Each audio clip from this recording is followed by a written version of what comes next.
नमस्कार. आज आपण बौद्ध जातक कथांमधली एक जबरदस्त गोष्ट ऐकणार आहोत. ही गोष्ट आहे विश्वासाची, फसवणुकीची आणि एका रहस्याची, जी उघड केल्यामुळे केवढी मोठी किंमत चुकवावी लागली. चला तर सुरू करूया. तर ही गोष्ट आहे दोन नैसर्गिक शत्रूंची. एका बाजूला आहेत आकाशाचे सम्राट शक्तिशाली गरुड आणि दुसऱ्या बाजूला पाताळाचे स्वामी रहस्यमयी नाग. या दोघांमध्ये युगांयुगांचं वैर आहे आणि याच वैरावर आपली पुढची कथा आधारलेली आहे. आता या संघर्षाच्या मधोमध येतात तीन महत्वाची पात्र. एक आहे नागराजा पंदार, दुसरा आहे त्याचा शत्रू गरुड राजा आणि तिसरा आहे करंबियाचा एक तपस्वी. हा तपस्वी सगळ्यांना खूप ज्ञानी आणि पवित्र वाटायचा. गंमत म्हणजे नागराजा आणि गरुड राजा हे दोन्ही शत्रू त्याच्यावर प्रचंड विश्वास ठेवायचे. पण जेव्हा दोन शत्रू एकाच व्यक्तीवर विश्वास ठेवतात तेव्हा तोच विश्वास सर्वात धोकादायक शस्त्र बनू शकतो. आणि इथूनच विश्वासघाताचं जाळं वणायला सुरुवात होते. गरुड राजा त्या तपस्व्याकडे जातो, पण शांतीसाठी नाही, तर एका खास मागणीसाठी. तो म्हणतो, महाराज, नागांवर हल्ला करताना माझे खूप लोक मारले जातात. त्यांची ताकद कशात आहे हे रहस्य तुम्ही शोधून काढू शकता का? म्हणजे आम्ही जिंकू शकू. म्हणजे बघा, ही सरळ सरळ गुप्तहेरी करण्याची विनंती होती, पण ती प्रजेच्या कल्याणाच्या नावाखाली केली गेली होती. बरं, आता गोष्ट पोचते एका अशा वळणावर, एका अशा क्षणावर जिथे एक पवित्र वचन दिलं जातं आणि मग तोच विश्वास कायमचा तोडला जातो. हा आहे कथेच्या केंद्रस्थानी असलेला विश्वासघाताचा क्षण. कल्पना करा, सलग 3 दिवस तो तपस्वी नागराजाच्या मागे लागतो. तो जोर जबरदस्ती नाही करत, नाही, त्यापेक्षाही घातक शस्त्र वापरतो. मैत्रीचं नाटक आणि विश्वासाची हमी. तो पुन्हा पुन्हा वचन देतो, मी शपथ घेतो, मी कोणालाही सांगणार नाही, मला फक्त उत्सुकता आहे. अखेर त्याच्या हट्टापुढे आणि त्याच्या शपथेवर विश्वास ठेवून नागराजा आपलं सर्वात मोठं रहस्य सांगून टाकतो. तर मग असं काय होतं ते रहस्य? ऐका. खूप साधी पण जबरदस्त युक्ती होती. नाग स्वतःला जड करण्यासाठी मोठे मोठे दगड गिळायचे. त्यामुळे गरुडाने त्यांना डोक्याकडून पकडलं तरी ते त्यांना उचलू शकायचे नाहीत. पण यात एक मोठी कमजोरी होती. जर त्यांना शेपटीकडून पकडून उलटं केलं तर त्यांना ते दगड ओकावे लागायचे आणि मग ते एकदम हलके होऊन गरुडाची सोपी शिकार बनायचे. आणि नागराजाच्या तोंडातून शब्द बाहेर पडायचीच खोटी. तपस्वी एका क्षणाचाही विलंब न लावता थेट गरुड राजाकडे जातो आणि सगळं काही सांगून टाकतो. बस, विश्वासघात झाला होता. एक विनाशकारी शोकांतिका आता अटळ होती. आता गरुड राजाला ते रहस्य कळलंय. तो वेळ घालवत नाही, थेट हल्ला करतो. तो बरोबर नागराज पंधाराला शेपटीकडून पकडतो आणि नागराज पूर्णपणे असहाय्य होतो.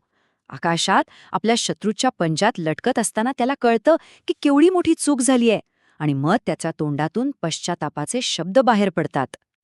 तो म्हणतो की जो माणूस अविचारीपणे आपलं रहस्य उघड करतो तो स्वतःच आपल्या पराभवाला आमंत्रण देतो.